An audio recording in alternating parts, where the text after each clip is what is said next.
하나님의 말씀 로마서 16장입니다. 25절에서 27절까지 보시겠습니다. 로마서 16장 25절에서 27절 한 목소리로 같이 읽겠습니다. 나의 복음과 예수 그리스도를 전파함은 영세전부터 감추어졌다가 이제는 나타내신 바 되었으며 영원하신 하나님의 명을 따라 선지자들의 글로 말미암아 모든 민족이 믿어 순종하게 하시려고 알게 하신 바 그 신비의 계시를 따라 된 것이니 이 복음으로 너희를 능히 견고하게 하실 지혜로우신 하나님께 예수 그리스도로 말미암아 영광이 세세 무궁하도록 있을지어다. 아멘. 우리 말씀을 시작하기 전에 먼저 짧은 영상을 하나 보시고요. 말씀을 전하도록 하겠습니다. 애벌레가 나비가 되는 과정의 영상입니다. 여러분 한 번쯤 보셨을 만한 그런 내용인데요. 먼저 같이 보시도록 하겠습니다.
자연에서 흔히 관찰할 수 있는 나비죠. 전 세계적으로 15,000에서 20,000여 종이 된다고 합니다. 나비의 종류만 그렇다는 것이죠. 날개짓을 하는 나비가 egg 단계, 알에서 조그마한 깨알 만한 크기의 이 사이즈에서 시작해서 애벌레가 되고 번데기가 되는, 그리고 이제 두 날개를 가진 나비로 이렇게 변화되는 이런 단계들, 메타모포시스라고 하죠. 자연에서 볼 수 있는 신비한 현상 가운데 하나입니다. 올 한 해 우리는 이제 변화에 관한 많은 말씀을 나눴습니다. 지난 51주 오늘까지 변화에 대해서 이렇게 세어보니까 총 40여 회 오늘까지 하면 변화에 대한 주제로 말씀을 나누게 됩니다. 오늘은 결론입니다. 결론. 그 결론은 이것입니다. 변화는 가능하다. Transformation is possible. Mission possible. Transformation is possible. 우리의 삶의 변화는 가능하다. 많은 분들이 영적인 변화는 쉽지 않다고 말을 합니다. 달라스에서 오래 목회를 하시고 또 은퇴하신 어느 목사님과 오래전에 우연한 교회에서 이런 대화를 하게 되었는데, 이분이 이제 목회하시면서 느끼신 나름대로의 어떤 평가를 이렇게 말씀하시더라고요. 사람은 좀처럼 변화되지 않는다, 이러시더라고요. 이분이 참 정말 신실하게 또 복음적으로 목회를 잘하신 분이십니다. 그런데 그 말에 제가 선뜻 존경하는 목사님이기도 했지만 동의는 되지 않았어요. 과연 그럴까? 물론 이분이 말씀하신 거는 어떤 변화에 그분이 기대하시는 어떤 완전한 어떤 성숙함을 말할 수도 있을지 모르겠습니다. 변화되니까 신학교 가더라, 이런 말씀하시더라고요. 어떤 그 정도의 어떤 변화를 말하는 측면에서 변화는 좀처럼 이루어지지 않는다, 이런 말씀을 하셨을 수도 있는데요. 그러나 변화는 한 걸음부터 시작하는 것입니다. 점진적으로 이루어지는 것이죠. 그런 측면에서 우리는 변화에 대해서 실망이나 어떤 포기, 이런 자세가 아닌 또 믿음과 가능성을 가지고 내 삶의 구원의 은총으로 찾아오신 하나님이 조금씩 내 삶을 변화시켜 가신다. 변화는 가능하다. 옆 사람에게 한번 말을 해볼까요? 당신은 변화될 수 있습니다. 네, 힘을 주어서 한번 말해보시면 당신은 변화될 수 있습니다. You can change. 여러분, 우리 힘으로 하면 변화가 어려워요. 그러나 하나님의 능력이 함께할 때 우리는 변화를 이룰 줄 믿습니다. 지난 월요일에요, 제가 만나 섬김이 분들에게 단체 카톡을 보냈습니다. 한 해 동안 만나에서 아름다운 변화를 이뤄가고 있는 분 한 분을 한번 추천해 주십시오. 그분의 이름과 또 어떠한 모습으로 그분들이 변화되고 있는지, 만약에 상을 준다면 이 변화를 이룬 그 상을 준다면 이분을 꼭 추천하고 싶습니다. 제가 실제적으로 어떤 상을 지금 마련해서 이렇게 드리는 건 아니겠지만 모든 만나에서 이렇게 답을 보내왔습니다. 이름은 제가 밝히지 않을게요. 이분은 더 구체적이고 적극적인 섬김의 모습을 보인 상. 상의 이름을 길게 하자면 이럴 것입니다. 과거에는 구경꾼이었다면 지금은 섬김이로 변하고 있는 모습. 식사 준비나 또 뒷정리하는 모습들, 교회에서 이제 눈에 보이는 이런 섬김의 모습들이 드러나고 있다. 회개하는 마음, 하나님 앞에서 자신을 돌아보는 모습의 상, 하나님을 향한 갈급함과 삶의 변화를 위해 노력하는 그런 모습이 열매로 드러나는 그런 모습, 섬김이 눈에 비춰진 아름다운 모습이었다는 것이죠. 또 한 분은 어려운 상황에서도 미소를 잃지 않은 상, 그러면 교회의 모든 사역에 헌신하고 있는 그러한 귀한 모습을 또 섬김이가 보고 또 이렇게 감사하는 내용을 표현해 주었습니다. 어떤 분은 영혼 구원을 위해 힘쓰는 모습의 상, 어떤 자리에서도 전도하고 열매 맺으려고 하는 이런 모습이 드러났다는 것이죠. 또 다른 분은 예배와 말씀에 대해 이전보다 열린 마음으로 또 교회 사역에 적극적으로 또 긍정적으로 참여하는 모습을 보인 그런 특징이 있었고요. 또 다른 분은 누구보다도 열심히 모임에 나오고 기도와 찬양과 말씀을 나누면서 이렇게 변화를 경험하고 있는 그런 모습, 또 신앙 성장의 갈급함을 가지고 있는 모습, 노력하는 모습, 또 난민 사역을 위해서 이사를 하고 여러모로 애쓰는 그런 모습, 이런 것이 그런 감동이 되었다라고 하는 이러한 평가들을 답으로 이렇게 저에게 보내주었습니다. 자, 오늘 변화에 관한 결론을 이렇게 나누면서요, 왜 변화가 중요한지 그 이유를 좀 정리해 보려고 합니다. 우리가 변화를 이루고자 하는 가장 중요한 목적이 무엇인가? 왜 우리는 지금 변화를 자꾸 말하는가? 왜 변화되어야 한다라고 말하는가? 목적이 무엇인가라고 하는 것이죠. 여러분은 왜 변화되어야 합니까? 변화가 가져올 수 있는 결과가 무엇입니까? 무엇을 위해서 여러분은 변화를 부르짖는 것입니까? 그 목적이 무엇이냐는 것이죠. 오늘 우리가 읽은 본문 마지막 절에, 로마서의 마지막 결론에 이런 내용이 나옵니다. 닥솔로지, 어떤 하나님의 영광을 찬양하는, 송영하는 이 내용으로 마무리 짓고 있는데, 여기에 보시면 지혜로우신 하나님께 예수 그리스도로 말미암아 영광이 세세 무궁하도록 있을지어다. 아멘. 이렇게 결론을 맺고 있습니다. 하나님의 영광이라고 하는 것이죠. 우리 신앙의 가장 중요한 목적이 여기에 나와 있습니다. 하나님 앞에 하나님께 영광을 올려드리는 것. 우리가 변화되어야 한다고 할 때 변화가 결국 가져올 수 있는 결과는 하나님의 기쁨이 된다는 것입니다. 하나님을 기쁘시게 하는 거예요. 하나님을 영화롭게 하는 것입니다. 영광의 다른 말은 기쁨이에요. 하나님께 드리는 기쁨이에요. 우리 지난주 성탄 예배 때 우리 유아부 발표 있었지 않습니까? 우리 기쁨의 웃음을 보너스로 우리에게 줬습니다. 그 발표 자체뿐만 아니라 엑스트라로 그 어린 나이에 무대에서 이 청중 앞에서 말이죠. 태어나게 우리 한 번 더 할까? 한 번 더 할까요? 친구에게는 반말로, 또 어른들 앞에서는 존댓말로 우리 3살박이 기쁨이 타고난 무대 체질의 존재감이 드러났습니다. 무대에 나란히 선 우리 아이들도 우리에게 기쁨이 되었지 않습니까? 다희, 노아, 세연이, 히엘이, 샤론이, 희원이 아이들이 쫙 서서 우리 교인들이 바라볼 때도 너무나 사랑스럽고 소중하고 기쁨이 되잖아요. 그런데 엄마 아빠 눈에는 어떠했을까요? 제가 일일이 관찰을 하지 않았지만 우리 엄마 아빠들은 오직 한 아이에만 집중했을 것 같아요. 다른 아이들은 그냥 이렇게 뿌옇고 희미한데 자기 아들, 딸이 선명하게 쫙 보이는 거예요. 그 마음이 아이에게 가 있는 거예요.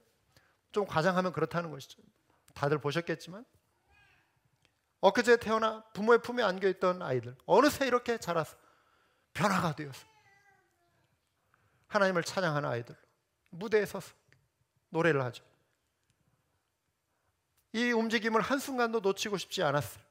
그 기뻐하는 그 마음이 우리 부모에게 있었을 것입니다. 여러분, 그런데요, 하나님의 자녀된 저와 여러분을 바라보시는 아버지 하나님의 마음, 아버지 하나님의 눈이 이와 같다는 것입니다. 하나님이 우리를 기뻐하세요. 여러분, 우리는 기쁨을 표현하고 기쁨을 누릴 수 있어야 합니다. 남들이 우리에게 우리의 모습을 보고 기뻐해 주는 거 있잖아요. 또 칭찬해 주는 거 있잖아요. 이것도 우리가 좀 받아들일 수 있어야 돼요. 근데 우리 그 한국인의 문화를 보면은요, 감정을 좀처럼 잘 드러내지 않아요. 많이 이렇게 좀 이렇게 절제하려고 하는, 감정을 좀 억제하려고 하는 그런 성향들이 없지 않아 있습니다. 모든 사람이 다 그렇다는 건 아니지만 웬만한 것으로 또 쉽게 만족하지 않아요. 남들이 볼 때 참 잘하는 것이고 참 큰 성취인데도 본인은 별거 아니야 이런 식으로 말해요. 남들이 볼 때는 정말 잘한 거거든요. 아니에요. 저도 좀 그런 성향이 좀 있는 것 같아요. 어느 목사님이 그러시더라고요. 저를 이렇게 칭찬해 주셔. 아니에요. 그랬더니 허 목사 그렇게 하지 말라고. 그냥 받아들이라고. 잘한 거라고. 근데 왜 그럴까 보니까 기준이 항상 높아요. 항상 저기에 이르지 못하면 왠지 만족이 안 되고, 그러니까 지금까지 받은 은혜, 지금까지 누리고 있는 것들에 대해서 남들이 볼 때는 잘한 거거든. 칭찬해 주면 감사합니다 이렇게 받아야 하는데 아니에요. 이런 성향이 우리에게 있어요. 이게 겸손도 아닌 것 같고 또 욕심일 수도 있고, 겸손인지 욕심인지 구분이 잘 안 되죠. 때로 우리 자신에 대해서 건강한 자부심이 또 약할 수 있어요. 건강한 자부심, 교만이 아니라 자랑하는 마음, 막 드러내려는 이런 마음이 아니라 건강한 자부심. 그래서 우리를 하나님이 기뻐하신다, 하나님이 우리를 바라보고 기뻐하신다라고 할 때 내가 나를 이렇게 기뻐하지 못하고 인정하지 않으니까 누군가가 나를 기뻐한다는 것이 이렇게 확 다가오지 않고, 심지어 보이지 않는 하나님이 우리를 기뻐해 주신다라고 하는 이 개념이 약할 수 있어요. 하나님이 우리를 기뻐해 주신다. 근데 성경을 보면 하나님의 기쁨을 표현하는 대표적인 구절이 하나 나옵니다. 스바냐 3장 17절이죠. 개역 개정 한글을 보시면, 성경을 보시면요, 너의 하나님 여호와가 너의 가운데 계시니 그는 구원을 베푸실 전능자이시라. 그가 너로 말미암아 기쁨을 이기지 못하심, 억누르지 못하셨다. 너로 말미암아 너를 잠잠히 사랑하시며 너로 말미암아 즐거이 부르며 기뻐하시리라. 근데 이 구절을 가만히 보면은요, 좀 점잖은 표현이에요. 너로 말미암아 즐거이 부르며 기뻐하시리라. 그런데 여러분, 이 구절을 읽어도 하나님이 막 기뻐하신다, 이게 여러분의 마음에 어느 정도로 다가오십니까? 어떤 감격으로 다가오십니까? 다른 번역본은 어떻게 적고 있는가 한 번째 찾아봤어요. 그러니까 새 번역 성경을 보니까요, 이렇게 나와요. 주 너의 하나님이 너와 함께 계신다. 구원을 베푸실 전능하신 하나님이시다. 너를 보고서 기뻐하고 반기시고, 여기에 조금 그 개념을 더 이렇게 넣어줬죠. 반기시며 너를 사랑으로 새롭게 해주시고 너를 보고서 노래하며 기뻐하실 것이다. 사람이 기분이 좋으면 노래해요. 흥얼거려. 제가 다니는 16년 동안 단골로 다니는 미용실이 있습니다. 근데 어느 날 이렇게 미용을 하시는 분이 저에게 이런 말을 문득 하는 거예요. 목사님은 이렇게 머리를 딱 이렇게 린스 딱 이렇게 샴푸로 씻고 나서 머리를 새롭게 하면은 기분이 좋으신가 봐요. 아니, 왜요? 기분이야 물론 좋죠. 그런데 저도 모르는 사이에 무의식적으로 콧노래를 부른대요. 저는 몰랐어요. 하고 이제 여기 앉으세요 하면 이제 머리 이렇게 말려주고 드라이를 이렇게 해주거든요. 그런데 저는 몰랐거든요. 그런데 머리 탁 이렇게 감고 나올 때 근데 이분이 그거를 반복적으로 들은 거예요. 저는 몰랐어요. 사람이 이렇게 기분이 뭔가 좋아지고 상쾌해지면 우리도 모르게 노래를 불러요. 콧노래를 불러요. 휘파람을 불러요. 주님께서 그런데 노래를 부르신다. 기쁨을 표현하신다. 현대인의 성경을 한번 보시겠습니다. 너의 하나님 여호와가 너와 함께 하신다. 그는 전능한 구원자이시다. 그가 너를 아주 기쁘게 여기시며 너를 말없이 사랑하시고 너 때문에 노래를 부르며 즐거워하실 것이다. 공동 번역 찾아봤어요. 매우 실감나게 표현합니다. 한번 같이 읽어볼까요? 너를 구해내신 용사 내 하나님 여호와께서 내 안에 계신다. 너를 보고 기뻐 반색하시리니 사랑도 새삼스러워라. 명절이라도 된 듯 기쁘게 더덩실 춤을 추시리라. 사람이 기뻐하면은요 노래를 부르고 더 기쁘면 춤을 춥니다. 즐거이 부르며 기뻐하시리라. 우리 한 사람 한 사람을, 구원받은 하나님의 자녀를, 하나님의 백성을 바라보시면서 하나님이 더덩실 춤을 추시리라. 하나님의 마음, 하나님이 우리를 바라보시는 마음, 우리 아이들이 성탄절에 발표할 때 그 모습을 보고 우리가 기뻐했던 것, 그 이상으로 비교할 수 없는 그 기쁨으로 하나님이 우리를 기뻐해 주신다는 사실, 이 사실을 믿음으로 받아들이시기 바랍니다. 얼마 전에요, 어느 분 가게에 이제 이렇게 전도하러 이렇게 우리 김밥 전도도 할 거 같이 이렇게 갔는데 우리 집사님하고 제 아내랑 셋이 가서 그분의 자녀 이야기를 나누게 되었어요. 자녀 이야기를 제가 꺼내자마자 어머니는, 그분은 이제 이렇게 일을 하고 계셨는데 그 표정을 제가 읽을 수 있었어요. 막 입이 여기까지 이렇게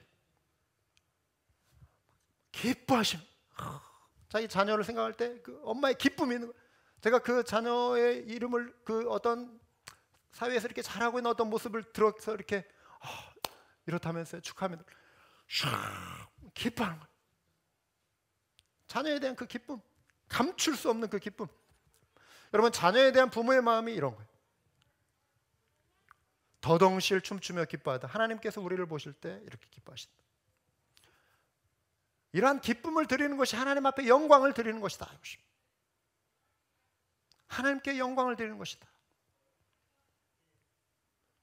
우리가 변화되어 하나님의 자녀가 될 때 하나님이 기뻐하시는 줄 믿으시기 바랍니다. 이 자리에 여러분이 거듭난 하나님의 자녀가 되었다면 이미 여러분은 하나님께 큰 기쁨을 이미 들으셨어요. 그 구절이 누가복음에 나오잖아요. 잠시 후에 이제 소개해 드리겠습니다. 그 구절. 또 오늘 본문을 보시면 변화에 관하여 다루고 있는 중요한 핵심 개념이 나와요.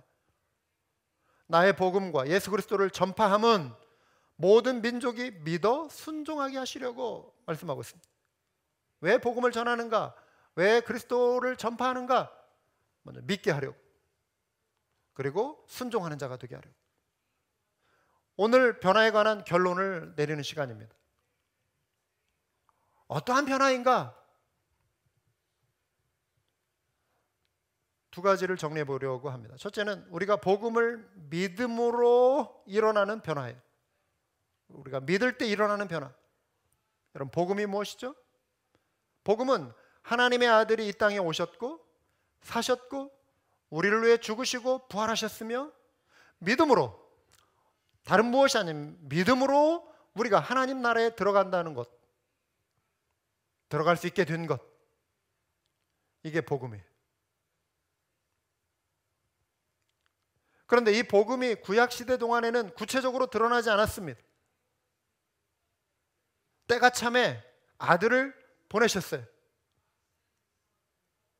여자의 후손으로 나게 하셨어요. 동정녀 마리아 탄생을 의미하는 거예요. 아들을 세상에 보내시고 이로써 유대인뿐만 아니라 예수 그리스도의 이름을 부르는 모든 민족에게 구원의 은총이 임할 것을 드러내신 사건, 감추어졌던 것이, 그 비밀이 계시로 밝히 드러나는 것입니다.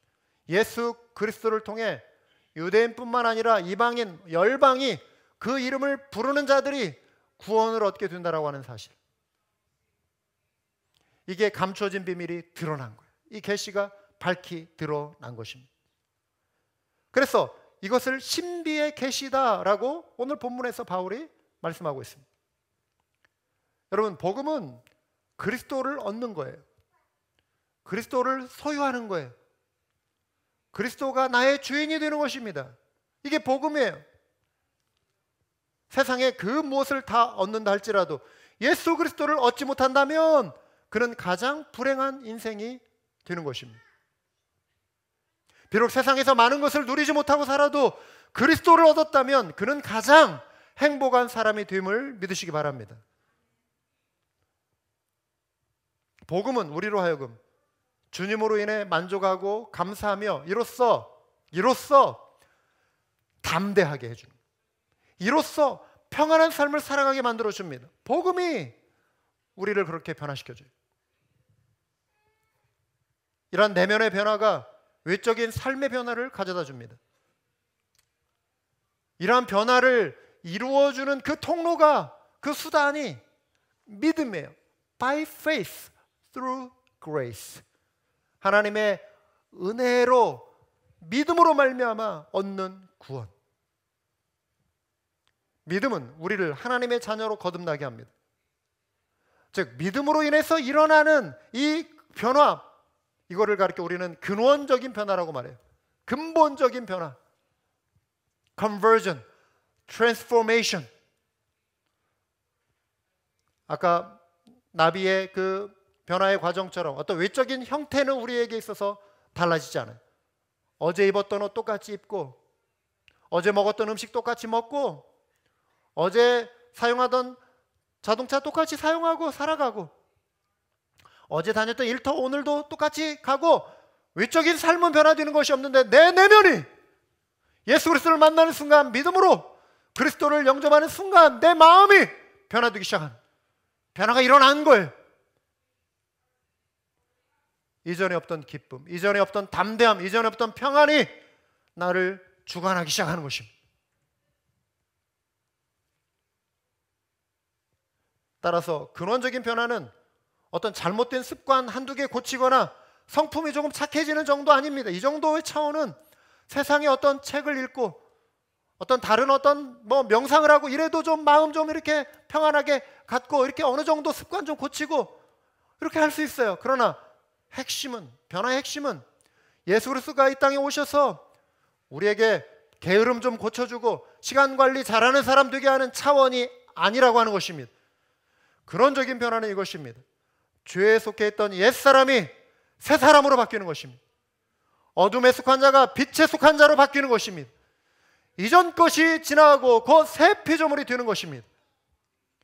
육체의 일을 벗어버리고 죄에 물든 이 죄의 육신의 일을 벗어버리고 성령의 열매를 맺는 삶으로 변화되는 것입니다. 신앙의 구경꾼에서 하나님을 예배하는 자로 변화되는 것입니다. 이게 근원적인 변화예요. 믿음이 가져다주는 변화입니다. 이게 변화의 결론이에요.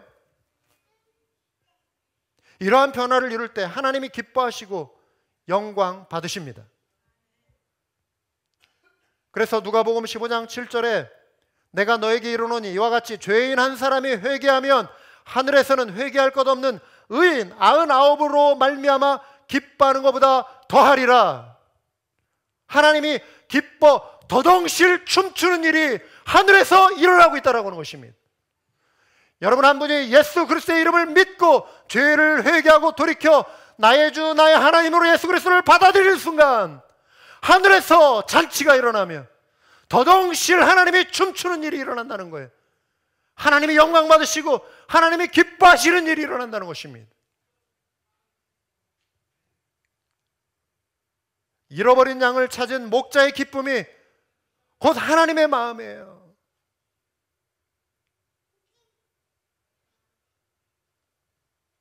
자녀를 잃어본 경험이 있으십니까?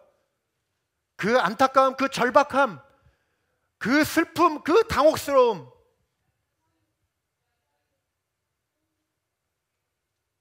그 찾았을 때 그 기쁨, 감격. 얼마 전에 영상을 보니까 44년 만에 잃어버린 딸을 찾은 엄마의 모습을 44년 동안 한순간도 그 딸을 잊을 수가 없는 거예요. 그런데 그 딸이 고아원에 갔다가 입양돼 가지고 미국에서 그 어린 딸이 4살, 5살 딸이 이제 50이 다 된 딸로 성장해 있는 거예요. 그 딸을 엄마가 만나게 된 거예요. 이 얼마나 감격스러운, 잃어버린 양을 찾은 목자의 그 감격.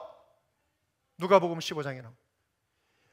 의인 99을 하늘에서 바라보는 것보다도 죄인 하나가 회개하고 돌이킬 때 더덩실 춤추는 일이 일어난다는, 그 자식을 찾았을 때 춤추지 않겠어요? 노래하지 않겠어요? 이 기쁨이라는 것입니다. 하나님이 영광 받으신다. 죄인 하나가 돌이켜 하나님의 자녀로 변화되어 돌아올 때, 따라서 우리가 하나님의 자녀된 그 사실 하나로도 이미 여러분은 하나님 앞에 기쁨이 된 사실을 기억하시기 바랍니다. 주님의 기쁨을 누리고 주님께 사랑받는 자녀로 세상에서 당당하고 감사하며 주님이 나를 기뻐하시는 존재다, 주님이 나를 바라보시는 존재이다, 주님이 나와 함께 하시는 그런 존재가 되었다, 이 사실을 기뻐하실 수 있길 바랍니다. 누리실 수 있어야 돼요. 뭐요 이러지 마시고 기뻐하시기 바랍니다. 둘째로, 우리가 복음을 믿고 순종함으로 일어나는 변화예요. 이거를 점진적인 성화라고도 말을 해요. 우리의 변화는 점점 이제 예수 그리스도의 성품을 닮아가는 그 삶의 방향으로 우리가 결정이 되어진 것입니다. 우리의 삶의 방향이 그렇게 되는 거예요. 예수님의 인격을 닮아가는 것입니다. 하나님의 뜻을 이제 우리 개인의 삶에서, 여러분의 가정에서, 교회에서, 세상에서 이루어가는 것입니다. 하나님의 나라가 여러분의 마음에 임했기에 이제 그 하나님의 나라가 여러분의 가정에 확장이 되고 교회와 이 세상 속에서 확장되어 갈 수 있도록, 또 여러분이 내면에 계속해서 성숙해져 갈 수 있도록 점진적인 변화를 경험하며 갈 때 하나님이 영광 받으신다는 사실. 바울은 이것을 믿음의 순종이라고 표현하고 있습니다. Obedience of faith. 믿음의 순종. 문법적으로 보면 믿음과 순종을 거의 동격으로 놓고 있어요. genitive라고 그래요. 이걸 equally 보여줄 때 obedience, faith. 따로 분리될 수 없다는 것입니다. 진짜 믿음은 필연적으로 순종을 불러온다는 거예요. 또 순종이 참 믿음을 증명한다는 것입니다. 믿음의 순종은 매일의 삶에서 반복적으로 나타납니다. 여러분, 순종은요, 그런데 저절로 되어지지 않습니다. 자, 내가 이제 하나님의 자녀가 되었는데 하나님 한번 저 좀 바꿔보세요. 제가 그냥 이렇게 살아갈 테니까 한번 좀 저 좀 한번 다듬어 주세요. 그냥 마냥 내가 기다리고 아무것도 하지 않고 있으면 여러분, 예수님을 저절로 닮아가는 거 아닙니다. 매일매일 하나님의 말씀 앞에 결단하는 일이 일어나야 돼. 이 길과 저 길 사이에서 무엇이 하나님의 뜻인지를 분별하고 선택할 수 있어야 돼요. 결정하고 선택하고 따르는 여러분의 결단이 매일매일의 삶 속에서 요구되어지는 것입니다. 우리는 순종을 통해 예수님을 닮아가는 것입니다. 순종은요, 주님 오실 때까지, 주님 나라 갈 때까지 그 깊이가 더해지고 그 넓이가 더해지는 것입니다.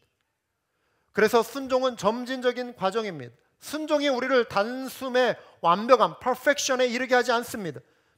변화는 순종의 progress, 과정이에요. 매일 우리는 우리의 자아의 욕심을 십자가에 못 박아야 돼요. 매일 우리는 우리의 이기심을 십자가에 못 박아야 돼요. 매일 우리는 죄의 유혹을 십자가에 못 박아야 돼요. 결단하셔야 돼요. 성령의 도우심으로 말씀대로 순종해야 하는 것입니다. 따라서 순종하는 믿음이 우리의 인격을 변화시켜 줍니다. 인격에 관하여 고든 맥도널드 목사님이 이런 말을 했어요. 오랜 인생살이 동안 이어져 온 자신이라는 거예요. 가장 어렵고 힘든 순간에 문득 튀어나오는 모습, 이게 우리의 인격이라는 거예요. 좋을 때, 평안할 때, 일 없을 때 이 사람은 그냥 좋은 사람처럼 비춰지고 괜사람처럼 비춰지고, 특히 교회에 와서 다 나이스해요, 서로에게. 그러나 내가 아무도 없는 그곳에서 나 혼자만의 정말 힘든 시간을 겪고 있을 때, 아니면 누군가의 어떤 충돌을 일으키며 정말 힘든 어떤 순간을 살아갈 때, 직면했을 때 튀어나오는 내 모습, 그게 인격이라는 것입니다. 인격은 내 삶의 특징이 되는 태도라는 거예요. 신념, 그리고 그로부터 나오는 행동을 가리킨다. 인격은 사람들이 대부분의 상황에서 기대할 수 있는 나의 모습이다. 이런 상황에서 이 사람이 이렇게 비춰주기를 원하는데 그 모습이 안 나오는 거예요. 그 기대하는 그 모습, 그 인격.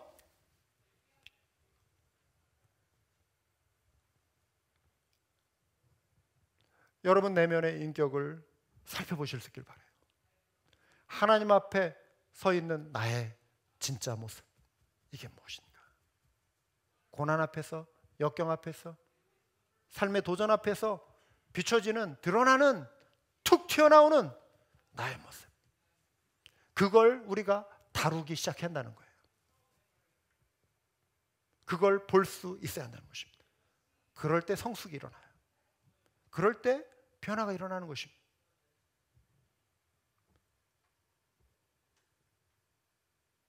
신앙의 진짜 모습도 마찬가지예요. 여러분, 힘들고 어려운 상황에서 여러분의 참 믿음이 드러납니다. 여러분의 참 인격이 드러납니다. 그런 나의 모습을 발견할 때 우리는 이전의 삶의 태도나 연약한 모습에 굴복하는 것이 아닌 다시 마음을 다잡고 결단하고 하나님이 이끌어가기 원하시는 그 방향으로 내가 순종하고 나아가는 것입니다. 그럴 때 변화를 경험하기 시작해요. 우리의 신앙이 그래서 견고함으로 나아가기 시작하는 것입니다. 바울이 그래서 이렇게 말씀하는 거예요. 이 복음으로 너희를 능히 견고하게 하실. 복음은 단지 우리를 구원할 뿐만 아니라 우리를 하나님의 자녀 되게 하는 그 상황에 멈추지 않게 한다는 것입니다. 복음으로 너희를 능히 견고하게 하실. 신앙이 다져지고 인격이 성숙하고 하나님의 사람으로 성숙해져가는, 견고함에 이르게 하는, 역경과 환난과 고난과 비바람 앞에서도 흔들리지 않게 해주는 그 견고함으로 나게 하는 것이 복음의 능력이라는 거예요. 이로써 영광이 세세무궁토록 있을지어다. 우리는 복음을 믿고 순종하는 단계로 나가야 합니다.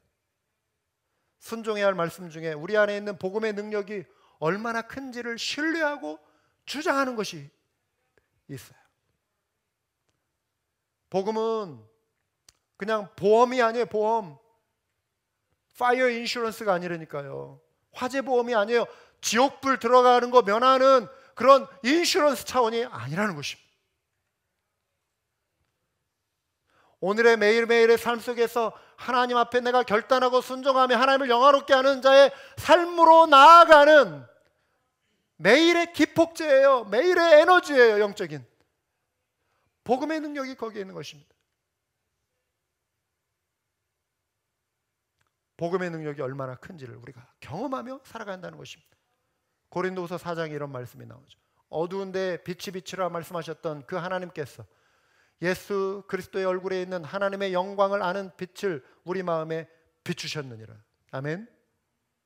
우리가 이 보배를 질그릇에 가졌으니 깨어지기 쉬운 그릇, 연약한 그릇, 질병에 그냥 여지없이 무너져버리는 연약한 존재, 질그릇, 우리의 어떤 연약함, 우리의 약함 투성이 있는 우리의 인격도 연약하고 부족함에도 불구하고 질그릇과 같은 우리들, 쉽게 절망하고 쉽게 좌절하고 쉽게 무너지는 이 연약함, 이 질그릇과 같은 우리에게 보배가 임했다는 것입니다. 보배. 그 보배를 우리가 가졌다. 이는 심히 큰 능력은 하나님께 있고 우리에게 있지 아니함을 알게 하려 함이라. 자, 그러면 어떤 일이 일어나죠? 이것으로 끝나는 게 아니에요. 보배가 우리 속에 있는데 그러면 어떤 일이 일어나는가? 삶에서 우리는 무엇을 경험하며 살아야 하는가? 또 살게 되는가? 이어지는 구절, 우리가 사방으로 우겨쌈을 당하여도 쌓이지 아니하며. 같이 한번 읽어볼까요?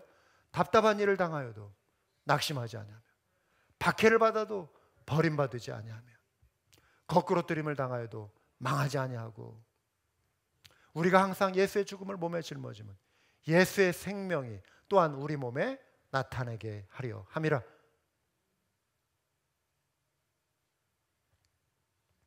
여러분, 우리 안에 하나님의 능력이 머물기에 우리는 세상의 어떤 공격 앞에서도 당황하고 때로 힘들고 낙심해도 일어서서 승리할 수 있다는 하는 사실입니다. 우리는 영원히 무너질 수 없습니다. 우겨싸이고 낙심하고 버려지고 망하는 존재가 아니라고 하는 것입니다. 2019년도 우리를 공격한 많은 여러 가지 영적인 공격들이 있었을 거예요. 여러분 앞에 정말 감당하기 어려운 그런 슬픔, 충격, 아픔, 상처, 삶의 무게, 묵직함, 그리고 여전히 해결되지 않는 여러분을 지금 조여오는 어떤 문제들이 있을 거예요. 그러나 여러분, 보배가 우리 안에 있기 때문에 예수 그리스도를 아는 그 빛, 하나님의 영광을 아는 그 빛, 그 보배가 생명의 복음 능력이 우리 안에 있기 때문에 우리는 이러한 상황 속에서도 우겨싸이고 낙심하고 버려지고 망하는 존재가 아니라고 하는 것이죠. 어떤 상황에서 우리가 감사하고 기뻐하기로 결단할 수 있는 것입니다. 말씀에 순종하며 살아가기로 결단할 수 있는 것입니다. 아멘이십니까? 이것이 복음의 능력이에요. 아마 제 아내가 그 여선교회 카톡방으로 그 영상 다 이렇게 보냈다고 이렇게 하더라고요. 장종택 목사님의 이야기. 어린 딸이 고칠 수 없는 희귀병으로 죽음에 직면했어요. 병원에서 이제 코마 상태에 들어갔어요. 의식이 없어요. 발작을 해요. 막 어른들이 꽉 눌러야 애가 무의식적으로 막 입술을 속을 막 깨물어 가지고 혈관이 터져 가지고 피가 막 쏟아져 나오고 이빨이 막 빠지고, 이 시련 앞에서 이 딸이 죽어가고 있는 모습을 보면서 마음이 확 무너져 내리는 거예요. 찬양 사역자의 이분은 얼마나 많은 찬양을 통해서 하나님의 능력을 고백했겠어요. 얼마나 많은 시간 동안 하나님 우리의 보호자 되시고 우리의 산성이 되시고 하나님이 우리의 피할 바위 되신다라고 하고 시련 앞에서 나는 이길 수 있습니다, 하나님을 찬양합니다. 얼마나 많은 노래들을 이전에 해왔겠어요. 그런데요, 이 상황이 딱 되니까, 자기 딸이 이렇게 죽어가는 모습을 보니까 자기가 완전히 하나님 앞에서 벌거벗겨진 모습처럼 자기의 믿음도 없고 이제 막 하나님을 이제 원망하고 심지어 막 저주하고 싶은 마음까지 확 밀려오더라는 거예요. 다 내려놓고 싶은 마음이 확 오더라는 거예요. 여러분, 세상에서 가장 큰 고통이 무엇이겠습니까? 사랑하는 자식이 죽어가는 고통 아니겠어요? 그걸 보는 그 고통처럼 큰 고통이 어떻게, 우리 아이가 조금만 아파도, 그래서 그냥 밤을 애가 잠을 못 이뤄도 부모의 마음은 무너지는데, 내가 차라리 아팠으면 2달 동안 애가 코마 상태에서 막 발작을 일으키고, 예? 다 죽어가, 못 고칠 병으로 이렇게 판정이 돼가지고 죽어가는, 그 순간 하나님이 이렇게 질문하시더래요. 너 이래도 나를 신뢰하니? 하나님의 음성이 귓가에 들리더래요. 이래도 나를 신뢰하니? 네가 지금까지 말했던 것을 한번 증명해 볼 수 없겠니? 네가 말했던, 고백했던 그 신앙 증명해 볼 수 없겠니? 자신이 입으로만 이렇게 고백했던 것이, 아, 이게 나의 그냥 단지 입술의 고백이었구나, 뼈저리게 그 자리에 깨닫게 되면서 회개하게 된 거예요. 고난 앞에서 이렇게 무너진 자신의 신앙이 가짜였다는 것을 깨닫고 회개하기 시작합니다. 그러면서 그가 이 딸의 그 처절한 아픔 속에서 무엇을 다 깨닫게 되냐면, 아들을 십자가에 내어주시며 그 십자가에서 처절한 고통을 당하시는 그 아들 예수 그리스도, 그 아들 예수 그리스도를 바라보시는 그 아버지의 마음, 아버지의 고통이 느껴지더라는 것입니다. 하나님은 비교할 수 없는 이러한 고통, 인류 구원을 위해, 죄인들을 구원하시기 위해 아들을 십자가에 내어주시고 아들이 고통받는 그 모습을 지켜보셨을 텐데, 이러한 영적인 체험을 통해서 하나님을 붙들기 시작합니다. 그것을 통해 어떤 변화가 일어났는지를 보여주는 영상을 잠깐 보시도록 하겠습니다.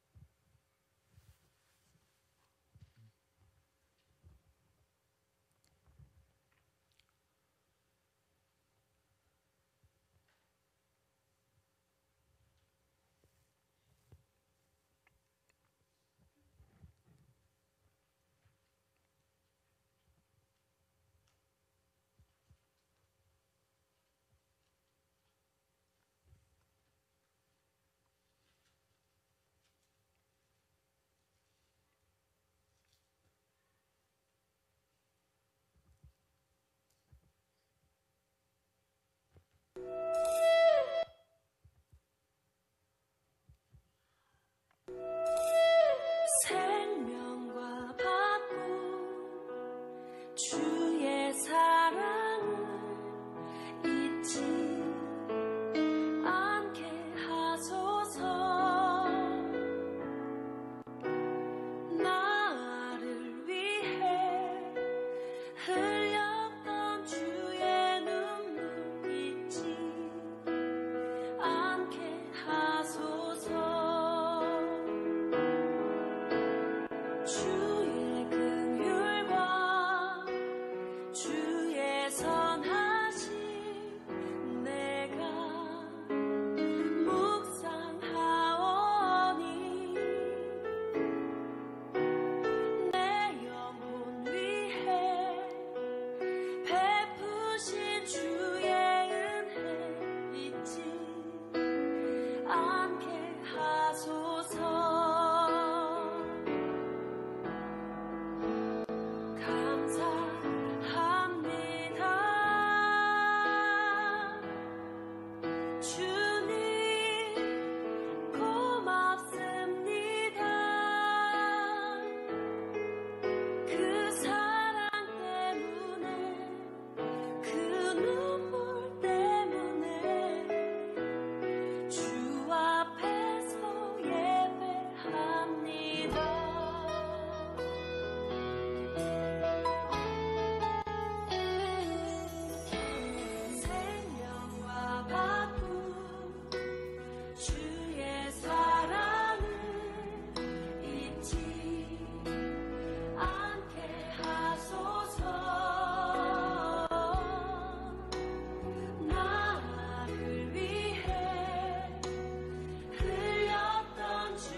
예수님? 예수님. 아멘.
주 앞에서